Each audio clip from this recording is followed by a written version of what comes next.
ప్రశాంతంగా నిద్రపోయేందుకు నీంద్ యాప్లోకి అడుగుపెట్టండి. ఈ క్షణమే నీంద్ యాప్ను డౌన్లోడ్ చేసుకోండి. ఒత్తిడిని తగ్గించి ప్రశాంతమైన నిద్రలోకి మిమ్మల్ని తీసుకెళ్లే చక్కని కథలు, ధ్యాన పద్ధతులు, ఆహ్లాదకర సంగీతాన్ని మీరు నీంద్ యాప్లో మాత్రమే వినండి. ఇవే కాకుండా పలు రకాల స్లీప్ ప్రోడక్ట్స్ అయిన sleep gummies, milk mix, sleep tea bags గురించిన సమాచారం తెలుసుకోవచ్చు. ఈ ప్రోడక్ట్స్కి మీరు బానిస అయ్యే అవకాశమే లేదు. వీటిని వాడడం వల్ల మీకు ఎటువంటి సైడ్ ఎఫెక్ట్స్ కూడా ఉండవు. సంపూర్ణంగా నిద్రపోయేందుకు ఇవి సహకరిస్తాయి. మీ నిద్రానుభవాన్ని మరింత మెరుగుపరుస్తాయి. నమస్తే, నా పేరు శ్రీకాంత్ ఎర్రమెల్లి. అరవింద్ స్వామి రచించిన లవ్ డైరీ కథను మీకు వినిపించబోతున్నాను. ప్రతి ఒక్కరి జీవితంలో లవ్ స్టోరీ ఉంటుంది, కానీ కథల నిండా ట్విస్ట్లతో కొన్ని కథలే ఉంటాయి. ఓ ముగింపు లేని కథలుగా మిగిలిపోతుంటాయి మరికొన్ని. ఈ లవ్ డైరీ కూడా అటువంటి కథే. అయితే కథను ప్రారంభించే ముందు సౌకర్యవంతమైన స్థితిలోకి వెళదాం. మీకు ఇష్టమైన రీతిలో పడుకొని అన్ని లైట్లు ఆఫ్ చేసి చాలా ప్రశాంతంగా మీ కళ్ళు మూసుకొని ఉండండి. నెమ్మదిగా గాలి పీలుస్తూ పూర్తిగా లోతైన శ్వాస తీసుకొని వదలండి. ఈ ప్రపంచాన్ని, మీ రోజును మెల్లగా పక్కకు నెట్టి నిద్రలోకి క్రమంగా జారుకునే సమయం ఇది.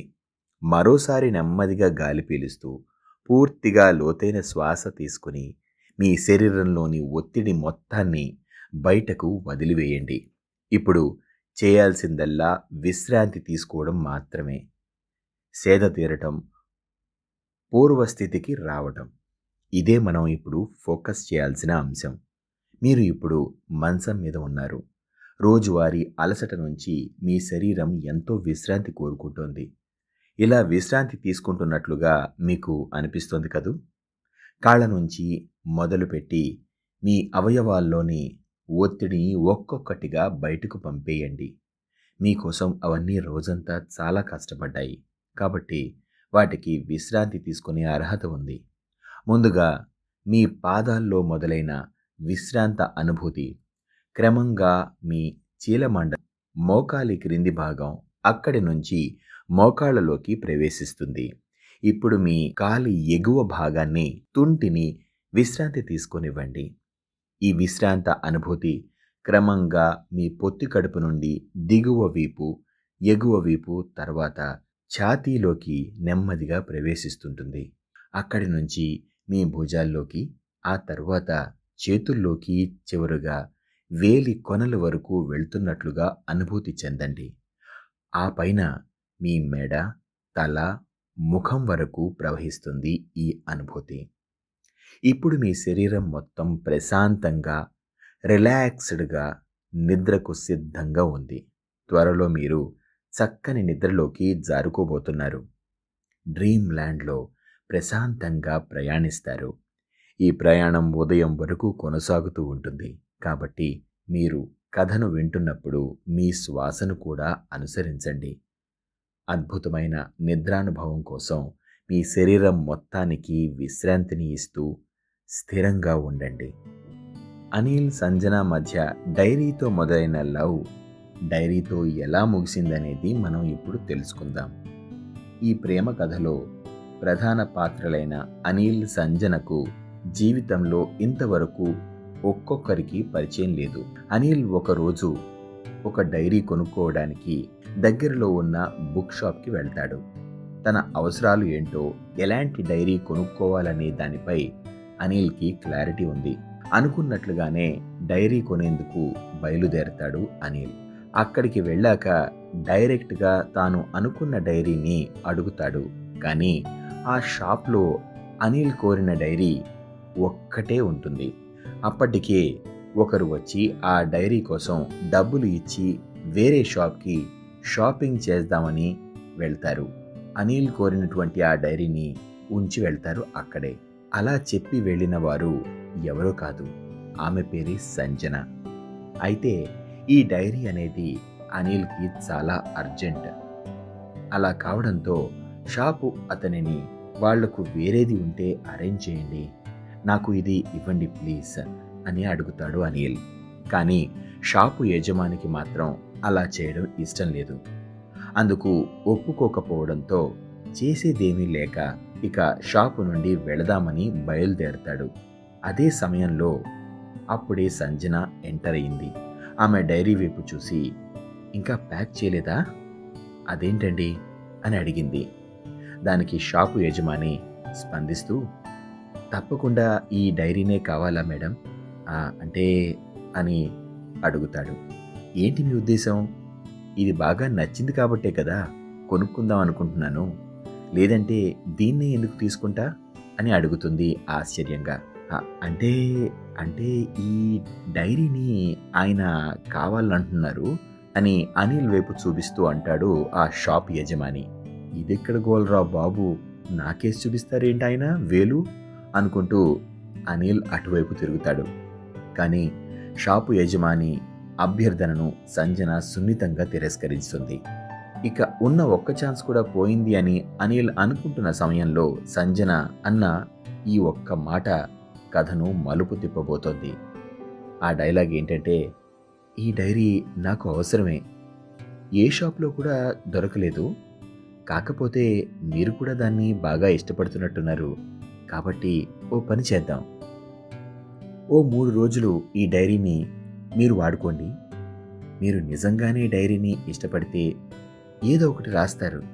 ఇదంతా ఓ డ్రామా అయితే మీరు అసలు అందులో ఏమీ రాయరు. సో ఎప్పటిలానే నేను ఆ డైరీని ఉపయోగించుకోవచ్చు. మీరు అందులో రాసే విషయం బట్టి, దాన్ని వాడే విధానాన్ని బట్టి కూడా మీ అభిరుచి తెలుసుకోవచ్చు. దాన్ని బట్టి ఈ డైరీ మన ఇద్దరిలో ఎవరి వద్ద ఉండాలో డిసైడ్ చేద్దాం అని తెలివిగా చెప్తుంది సంజన. దానికి అనిల్ సంతోషపడతాడు. సంజన మాట్లాడే విధానం తనకు చాలా నచ్చింది. డైరీ దొరికిన ఆనందంలో అనిల్ ఇంటికి వెళ్ళాలని బయలుదేరుతుండగా సంజన పిలుస్తుంది. బయటకు వెళ్తున్నప్పుడు పరిగెత్తుకుని వెనక్కి వస్తాడు అనిల్. ఏమైనా మర్చిపోయారా, లేదా ఏమైనా ఇవ్వాలా అని అడుగుతాడు. అవును, బాధ్యతను మర్చిపోయారు అని సంజన చిరాగ్గా అంటుంది. అంటే డైరీ కొన్నారు, డబ్బులు చెల్లించాలనే కనీస బాధ్యతను మర్చిపోతే ఎలాగండి అని అడుగుతుంది. దాంతో సారీ అండి, డైరీ దొరికిన ఆనందంలో మర్చిపోయాను. సరే, ఈ డైరీ పట్టుకోండి, ఇప్పుడే బిల్లు కట్టేసి వస్తాను అని లోపలికి వెళ్తాడు. ఇంతలో డైరీ ఫస్ట్ పేజ్లో తన నెంబర్ రాస్తుంది సంజన. సంజనతో షాపింగ్కి వచ్చిన తన ఫ్రెండ్ ఈ విషయాన్ని ఫ్రెండ్స్ అందరికీ చెప్తుంది. అలా ఆ నోట ఈ నోట సంజన ఫ్రెండ్స్ అందరికీ తెలుస్తుంది ఈ విషయం. తన ఫ్రెండ్స్ అందరికీ తెలిసినట్టు సంజనకు తెలీదు. ఎందుకంటే తనతో వచ్చిన తన ఫ్రెండ్పై ఉన్న నమ్మకంతో ప్రతిసారి తనను వెంట పెట్టుకుని తీసుకెళ్తూ ఉంటుంది సంజన. ఒక్కసారి అనిల్తో మాట్లాడినందుకే తన వెనుక ఇంతలా ప్రచారం అయిపోతుందన్న విషయాన్ని అస్సలు ఊహించదు ఆ సందర్భంలో. ఇక 3 రోజుల తర్వాత డైరీని తీసుకోవాలని సంజనకు గుర్తుకొస్తుంది. ఫోన్ చేద్దామంటే అనిల్ నెంబర్ లేదు. తన నెంబర్ డైరీపై రాసింది కానీ అనిల్ నెంబర్ తీసుకోవటం మర్చిపోయింది. కాదు, ఆ నెంబర్ చూసి అనిల్ తనకు ఫోన్ చేస్తాడని అనుకుంది. కానీ ఇన్నాళ్ళు ఒక్క మెసేజ్ కూడా చేయలేదు అతను. అసలు వీడు డైరీ ఓపెన్ చేసినట్లు లేడనుకుంటా అనుకుంటుంది ఆ సందర్భంలో సంజన అనుమానంగా. డైరీ కొంటన్నావు కదే, ఏది అని ఓ ఫ్రెండ్ సంజనను ఒకరోజు అడిగింది. కానీ సంజన ఏవీ మాట్లాడకుండా మౌనంగా ఉండిపోయింది. లోపల ఏదో ఆలోచిస్తూ ఉంటుంది. ఆ సందర్భంలో ఎంత నిర్లక్ష్యంగా ఉన్నాడేంటి ఈ అనిల్? అసలు రాయటం ఆసక్తి లేనివాడు బద్ధకస్తుడికి డైరీతో ఏం పని? ఇటువంటి అనేక ప్రశ్నలు తనకు ఆ సందర్భంలో తనకు తానే వేసుకుంటూ మనసులో మదనపడుతూ ఉండిపోయింది. కానీ సమాధానం చెప్పేవాడు లేడు. సరేలే, ఆ డైరీ ఎలానూ రాదు, మరో డైరీ కొనుక్కుందామని షాప్కి వెళ్తుంది. ఇక్కడ మళ్ళీ అనిల్ ప్రత్యక్షమవుతాడు. కనిపించగానే చెడా మెడా తిట్టేస్తుంది కోపంగా. ఏం మనిషివయ్యా నువ్వు, మాట మర్చిపోయావా అని అడుగుతుంది. ఆ మాటలకు అనిల్ ఆశ్చర్యపోతాడు. తను సంజనానేనా లేక వేరే వ్యక్తినా అనుకుంటాడు. మీ నెంబర్ లేకుండా నేను ఎలా మెసేజ్ చేస్తానండి? ఈ మాత్రం కనీసం ఆలోచన లేకపోతే ఎలా అని అడుగుతాడు అమాయకంగా అనిల్. నెంబర్ లేకపోవడం ఏంటి? డైరీలో ఫస్ట్ పేజీలో రాశాను కదండి నా నెంబర్ని, చూడలేదా అని సంజన విసురుగా అడుగుతుంది. లేదండి అని తడబడుతూ అనిల్ సమాధానం చెప్తాడు. నిజంగానే డైరీలో నెంబర్ రాశారా అని అడుగుతాడు. అవును, ఫస్ట్ పేజీలోనే రాశాను అని ఆశ్చర్యంగా చెప్తుంది. అంటే ఇంతవరకు నువ్వు డైరీని ఓపెన్ చేయలేదా అని సంజన మళ్ళీ విసురుగా అడుగుతుంది. చేశానండి అని చిన్న వాయిస్లో బెరుకుగా సమాధానమిస్తాడు అనిల్. వెంటనే బైక్ వద్దకు పరిగెడతాడు. బైక్ స్టార్ట్ చేసి గబగబా ఇంటికి వెళ్ళి పరుగున అలమారు ఓపెన్ చేస్తాడు. అందులో డైరీ ఓపెన్ చేస్తాడు. సంజన అంత అందమైన అక్షరాలతో తన నెంబర్ కనిపిస్తుంది. ఫోన్లో ఆ నెంబర్ ఎక్కించుకుని ఫోన్ చేస్తాడు. మీ అకౌంట్లో బ్యాలెన్స్ లేదు, ఇప్పుడే రీఛార్జ్ చేయండి అని ఓ ఆడపిల్ల గొంతు వినిపిస్తుంది అనిల్కి. మళ్ళీ కిందకి పరిగెట్టుకుంటూ వచ్చి బైక్ పైన స్పీడ్గా రీఛార్జ్ పాయింట్కి వెళ్ళిపోతాడు. ఎక్కడ సంజన వెళ్ళిపోతుందోనని అర్జెంటుగా రీఛార్జ్ చేయించుకుని ఆ కొట్టువాడికి 399 రూపాయలు ఇస్తాడు. వాడు రీఛార్జ్ ట్రై చేస్తాడు కానీ ఏదో నెట్వర్క్ కారణం వల్ల దేనివల్ల రీఛార్జ్ సక్సెస్ఫుల్గా కాదు. డబ్బులు వెనక్కి తీసుకుని ఇలా కాదని చెప్పి మళ్ళీ బైక్ స్టార్ట్ చేసి డైరీ షాప్ దగ్గరకు పరిగెడతాడు. అక్కడ సంజన ఉండదు. ఇక నిరాశగా ఇంటికి వచ్చేస్తాడు. తిరుగు ప్రయాణంలో మరో చోట రీఛార్జ్ చేయించుకుందాం అనుకుంటాడు. అక్కడ కూర్చుని సంజన ఫోన్ చేస్తాడు. వాళ్ళ అమ్మ ఫోన్ లిఫ్ట్ చేస్తుంది. సంజన నేను అనిల్ అని అంటాడు. అనిల్, ఎవరు బాబు నువ్వు? సంజన వంట చేస్తోంది, తర్వాత ఫోన్ చెయ్యి అని పెట్టేస్తుంది వాళ్ళ అమ్మగారు. వంట పూర్తయ్యాక సంజన తిరిగి ఫోన్ చేస్తుంది. అనిల్ ఫోన్ లిఫ్ట్ చేసి నిన్ను అర్జెంటుగా కలవాలని ఉంది అని చెప్తాడు. సంజన ఇప్పటి వరకు అలా వేరే వాళ్ళని కలవటానికి ఇంటి నుంచి అడుగు పెట్టిందే లేదు. ఇంట్లో వాళ్ళు ఆ స్వేచ్ఛ ఇవ్వరని కాదు, కానీ తన మనసుకే ఇంతవరకు అలా కలిసి మాట్లాడాలని అనిపించే సిచ్యువేషన్ ఎప్పటికీ రాలేదు మరి. కానీ ఈసారి అనిల్ అడిగిన విధానం చూసి వెళ్లేందుకు సిద్ధమైంది సంజన.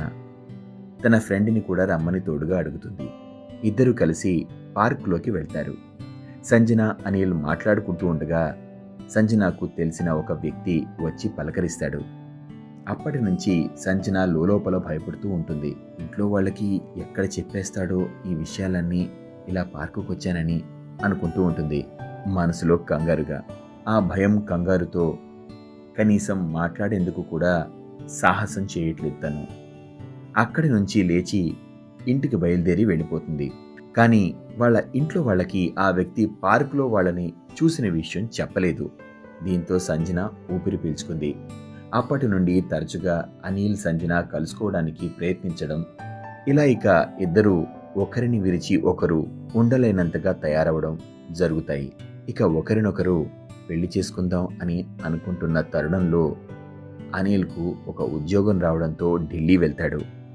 సంజనతో తరచుగా ఫోన్లో మాట్లాడేవాడు. 6 నెలల తర్వాత మళ్ళీ ఊరొచ్చాడు. సంజన అనిల్ తరచూ కలుసుకునేవాళ్ళు కూడా. కానీ ఈసారి అనిల్ భయపడటం మొదలైంది. ఎక్కడ తన ప్రేమ విషయం ఇంట్లో తెలిసిపోతుందో అని భయపడతాడు అనిల్. ఎందుకంటే ఇప్పుడు అనిల్కి ఉద్యోగం లేదు. తను పనిచేస్తున్న స్టార్టప్ నష్టాలు రావడంతో ఉద్యోగం పోయింది తనకి. అనిల్ లైఫ్ మళ్ళీ మొదటికి వచ్చేసింది. ఇక చేసేదేమీ లేక మరో ఉద్యోగ వేట ప్రారంభిస్తాడు అనిల్. ఇంట్లో ఒత్తిడి, ఉద్యోగం లేదన్న బాధతో అనిల్ పూర్తిగా మానసికంగా కుంగిపోయాడు.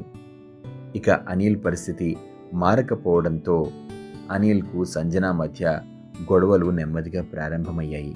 మరోవైపు ఆయన చుట్టాల్లో ఒకరు ఊర్లోనే ఓ చిన్న ఉద్యోగం చూశారు తనకి.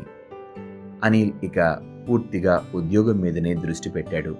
దీంతో అనిల్ సంజన మధ్య దూరం పెరిగింది. అనిల్ కష్టపడే తత్వం, అంకిత భావం కొద్ది రోజుల్లోనే ప్రమోషన్ వచ్చేలా చేసాయి అతనికి. ఇన్నాళ్ళు ఉద్యోగం కోసం చూశాడు. ఇప్పుడు మంచి ఉద్యోగమే వచ్చింది. ఇక మనసులో సంజన ఉంది, కానీ మళ్ళీ దగ్గర అవటం ఎలా? మరోవైపు సంజన కూడా అనిల్ కోసం ఎదురుచూస్తూనే ఉంది. అనిల్ వస్తే ఇంట్లో చెప్పేసి పెళ్లి చేసుకుందామనే అనుకుంటోంది తను కూడా. కానీ అనిల్ ఏమాత్రమూ స్పందించకపోవడంతో మెల్లగా ఇక శాశ్వతంగా దూరం కావాలని అనుకుంది తను. ఇంట్లో వాళ్ళకి పెళ్లి సంబంధాలు చూడమని చెప్పేసింది కూడా. కామన్ ఫ్రెండ్స్ ద్వారా ఈ విషయం అనిల్కు తెలిసింది. ఇంకా ఆలస్యం చేస్తే నష్టం జరుగుతుందని అనుకున్న అనిల్ సంజనతో మాట్లాడాలని తీవ్రంగా ప్రయత్నిస్తాడు. కానీ సంజన ఫోన్కి కూడా దొరక్కపోవడంతో ఏం జరుగుతుందో తెలియక అనిల్కు క్షణక్షణం భయంగా సాగుతుంది. అనిల్ తనతో మాట్లాడాలని అనుకుంటున్న విషయం సంజనకు తెలిసిపోయింది. అయినా సరే కలుసుకునే ప్రయత్నం చేయట్లేదు. అనిల్ ధైర్యం చేసి వాళ్ళ ఇంట్లో చెప్పే పరిస్థితి కూడా లేదు. కథ మళ్ళీ షాపింగ్ మాల్కి వచ్చేసింది. సంజన షాపింగ్ చేస్తున్న క్రమంలో సంజనను చూసిన అనిల్ దగ్గరికి వెళ్ళి మాట్లాడదామని ప్రయత్నిస్తాడు. కానీ సంజన వాళ్ళ అమ్మా నాన్న ఉండడంతో ఇక వెనక్కి తగ్గి దూరం నుండే మాట్లాడటానికి ఒక అవకాశమైనా వస్తుందేమోనని ఆశగా ఎదురు చూశాడు అనిల్. కానీ సంజన మాత్రం అనిల్ తనను గమనిస్తున్నాడని తెలిసినా మాట్లాడటానికి ఒక్క అవకాశం కూడా ఇవ్వలేదు. ఇక విషయం ఏదో ఒకటి తేల్చేయాలని సంజన డిసైడ్ అయిపోయింది ఈరోజు. ఇక తనకు ఇంపార్టెన్స్ ఇవ్వడు అని బలంగా భావిస్తున్న సంజన ఇక అనిల్ దగ్గర ఉన్న తన ఆధారాలన్నీ తీసుకోవాలని నిర్ణయం తీసుకుంటుంది. ఇక అనుకున్నదే తడవుగా అనిల్ని కలవాలని నిర్ణయించుకుంటుంది. మొదట్లో తన ఫ్రెండ్ ద్వారా విషయం చెప్పిద్దామని అనుకున్నా తనే ఇక చెప్పేద్దామని కూడా అనుకుంటుంది. ఇక అనిల్కి ఫోన్ చేసి తన దగ్గర ఉన్న డైరీని తీసుకుని రమ్మని చెప్దామని అనిల్కి ఫోన్ చేస్తుంది కూడా. కానీ తన ఫోన్ అనిల్ లిఫ్ట్ చేయకపోవడంతో సంజన డైరీ గురించి ఎక్కడున్నావు, ఎప్పుడు ఇస్తున్నావు అని ఫోన్లో హడావిడిగా అడుగుతుంది. అయితే ఆ ఫోన్ లిఫ్ట్ చేసింది అనిల్ కాదు, అనిల్ వాళ్ళ నాన్న నిరంజన్. అనిల్ లేడమ్మా, బయటికి వెళ్ళాడు అనడంతో కంగారుగా ఫోన్ కట్ చేస్తుంది సంజన. అప్పుడు అనిల్ ఇంట్లోనే ఉన్నాడు. కానీ ఫుల్గా మద్యం సేవించి ఉండటం వల్ల ఏమాత్రం స్పృహ లేకుండా పడుకొని ఉన్నాడు. అనిల్ లేచాక ఈ విషయం అడుగుదామని భావించిన అనిల్ తండ్రి నిరంజన్ కూడా తడపటాయిస్తూ ఉంటాడు. ఎందుకంటే ఆయన మెదడు నిండా కూడా అనేక ఆలోచనలు మెదులుతున్నాయి. అసలు అనిల్ ఎందుకు ఇలా తయారయ్యాడు, అసలు ఈ పరిస్థితి వరకు ఎందుకు అనిల్ తెచ్చుకున్నాడని మదన పడిపోతాడు ఆయన. లేచిన వెంటనే సంజన ఎవర్రా అని అడుగుతాడు తండ్రి. ఏం సమాధానం చెప్పాలో తెలియక మౌనంగా ఉండిపోతాడు అనిల్. నువ్వు ఎవరినైనా ప్రేమించు, పెళ్లి చేసుకో, కానీ ఈ తాగుడేంటి, ఎందుకిలా తయారయ్యావు అని గట్టిగా అరుస్తాడు అనిల్ వాళ్ళ నాన్నగారు. ఇంటి చుట్టుపక్కల ఉన్నవాళ్ళు కూడా వచ్చి చూస్తుంటారు ఈ హడావుడికి. ఇప్పుడు తాను కూడా అరిచి సమాధానం ఇస్తే ఆ గొడవ మరింత పెరిగి పెద్దదవుతుందే తప్ప సమస్యకి పరిష్కారం కాదని అర్థం చేసుకుంటాడు అనిల్. అన్ని పరిస్థితులు సద్దుమణిగాక అనిల్ సంజనకు ఫోన్ చేస్తాడు. ఫోన్లో అనిల్ నెంబర్ చూడగానే వెంటనే సంజన లిఫ్ట్ చేసి కోపంగా మాట్లాడుతుంది. ఏమైంది, పొద్దునుండి నీకు ఫోన్ చేస్తున్నాను, ఎంతకు లిఫ్ట్ చేయట్లేదు నువ్వు, నా డైరీ ఎప్పుడిస్తావు అని హడావిడిగా అడుగుతుంది. కానీ అనిల్ చాలా కూల్గా ఒక టెంపుల్ దగ్గర కలుద్దాం అని చెప్పడంతో సరే నేను అక్కడికి వస్తాను, నువ్వు తప్పకుండా రావాలి అని చెప్పి ఫోన్ కట్ చేస్తుంది. చేతిలో డైరీ పట్టుకుని మాత్రమే అనిల్ గుడి దగ్గరకు వస్తాడు. ఆ డైరీ కోసం మాత్రమే గుడి వద్దకు సంజన వస్తుంది. ఆవిడ అడుగు పెడుతూనే డైరీ ఏది అని అడుగుతుంది. సంజన మన మధ్య ఏదో ఉందని జనాలు అనుకుంటున్నారు. ఇప్పుడు నాకు పెళ్ళి అవటం కూడా కష్టం. నువ్వు కూడా నన్ను వదిలేస్తే పరిస్థితి ఏంటి? మా చుట్టుపక్కల వాళ్ళకు కూడా నీ గురించి జరిగిన గొడవ గురించి అందరూ వినేశారు. ఇప్పుడు ఏం చేద్దామని అనుకుంటున్నావు అని మెరుకుగా అడుగుతాడు అనిల్. సంజన వెంటనే కోపంగా వెనక్కి వెళ్తుంది. ఏం మాట్లాడుతున్నావు నువ్వు? అసలు నీకేమైనా అర్థమవుతోందా? నేను వచ్చిన పనేంటి, నువ్వు మాట్లాడుతుందేంటి అని అనిల్ పైన కోప్పడుతుంది సంజన. ఎందుకలా అరుస్తున్నావు అని అనిల్ ఎదురుదాడికి దిగుతాడు. ప్రశ్న అడిగా, తెలిస్తే సమాధానం చెప్పు, లేదా అసలు సమాధానం చెప్పను అనేనా చెప్పు. కానీ ఈ అరవటం ఏంటి? ఎందుకింత సైకోలా బిహేవ్ చేస్తున్నావు నువ్వు అని నిలదీస్తాడు. సంజన ఇవేవి పట్టించుకోదు. నా డైరీ ఇస్తే నేను వెళ్ళిపోతా, నా డైరీ ఇవ్వు అని అడుగుతుంది సంజన కోపంగా. నేనివ్వను, నాకు ఇవ్వాలని లేదు. ఎందుకంటే ఆ డైరీ నిండా నీ గురించే రాశాను నేను. అర్థం చేసుకో సంజన, అది నా సంజన గురించి నేను రాసుకున్న విషయాలు. ఇప్పుడు ఆ సంజన లేదు అని నాకు అనిపిస్తోంది. కాబట్టి ఈ డైరీ ఇచ్చినా ఇప్పుడు అది నీకు ఎలానూ ఉపయోగపడదు. అది రాసిన అనిల్ని నువ్వు లవ్ చేయట్లేదు కదా, అప్పుడు ఆ డైరీని కూడా నువ్వు లవ్ చేయలేవు అని అనిల్ చెప్తున్నా అది వినకుండా సంజన డైరీ తీసుకుని వేగంగా వెళ్ళిపోతుంది. అప్పటికే చీకటి అవడంతో పరుగు పరుగున ఇంటికి చేరుకుంటుంది సంజన. ఇంటి ద్వారం వద్దనే చెప్పులు విడిచేందుకు ప్రయత్నించగా చాలా చెప్పులు అక్కడ ముందే తనకి కనిపిస్తాయి. లోపల చాలామంది ఉన్నట్టున్నారు. కంగారుగా లోపలికి పరిగెడుతుంది సంజన. అందరూ తన వైపే చూస్తున్నారు. చుట్టూ అలముకున్న మౌనాన్ని ఛేదిస్తూ సంజన నాన్న శంకర్ నోరు తెరుస్తాడు. ఆ గుడి దగ్గర నువ్వు కలిసింది ఎవరమ్మా అని కోపంగా సంజనను అడుగుతాడు వాళ్ళ నాన్నగారు. ఆ ఫ్రెండ్ నాన్న అని సమాధానం చెప్పింది సంజన. సరే అమ్మా, ఇకపై ఎలాంటి స్నేహితుల్ని కలిసే అవసరం లేదు నీకు, అర్థమవుతుందా? నీకు ఓ సంబంధం చూశాను, నీతోనే కలిసి చదువుకున్నవాడు, నీకు బాగా పరిచయం ఉన్న వ్యక్తే.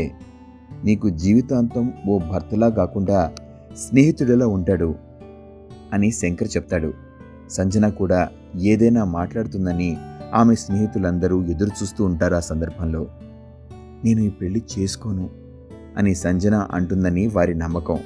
కానీ సంజన వారందరినీ నిరాశపరుస్తూ నేను మీరు చెప్పిన వ్యక్తిని పెళ్లి చేసుకుంటాను నాన్న అని బదులిస్తుంది. శంకర్ కూడా ఆశ్చర్యపోయాడు. ఆ రోజు మొదలు తనకు కాబోయే భర్తతో సంజన మాటల్లో మునిగిపోతుంది. ఇద్దరూ క్షణం కూడా తీరిక లేకుండా తమ వైవాహిక జీవితాన్ని ప్లాన్ చేసుకుంటారు ఫోన్ కాల్స్ ద్వారా నెమ్మదిగా. అనిల్ సంజనాని మర్చిపోలేడు, అనిల్ సంజనను మర్చిపోలేదు. కానీ అలా అని బాధ్యతను తన స్వేచ్ఛను కూడా మర్చిపోలేదు. ఉద్యోగంలో మరింత రాణించి కుటుంబ అప్పులన్నీ తీర్చేశాడు. పెళ్లి కూడా చేసుకున్నాడు. దాదాపు 2 సంవత్సరాల తర్వాత ఓ విచిత్రమైన సంఘటన జరిగింది. సంజన తన భర్తతో కలిసి ఆలయానికి వచ్చింది. సరిగ్గా అదే సమయానికి అనిల్ కూడా తన భార్యతో కలిసి అదే ఆలయానికి వచ్చాడు. ఈ నలుగురు ప్రదక్షిణాలు చేస్తుండగా సంజనను చూసి అనిల్ భార్య పోల్చుకుంటుంది. ఎందుకంటే సంజన గురించి అనిల్ పూర్తిగా ఆమెకు చెప్పేశాడు, ఫోటోలు కూడా చూపించాడు. కానీ ఆ సమయంలో సంజన భర్త అక్కడ ఉండడు. తను పూజారితో ఏదో మాట్లాడుతూ ఉంటాడు. అనిల్ సంజనను పలుకరిస్తాడు.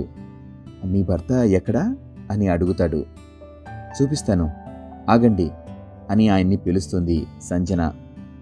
గర్భగుడిలోంచి బయటకు వచ్చిన సంజన భర్తను చూసి అనిల్ భార్య షాక్ అవుతుంది.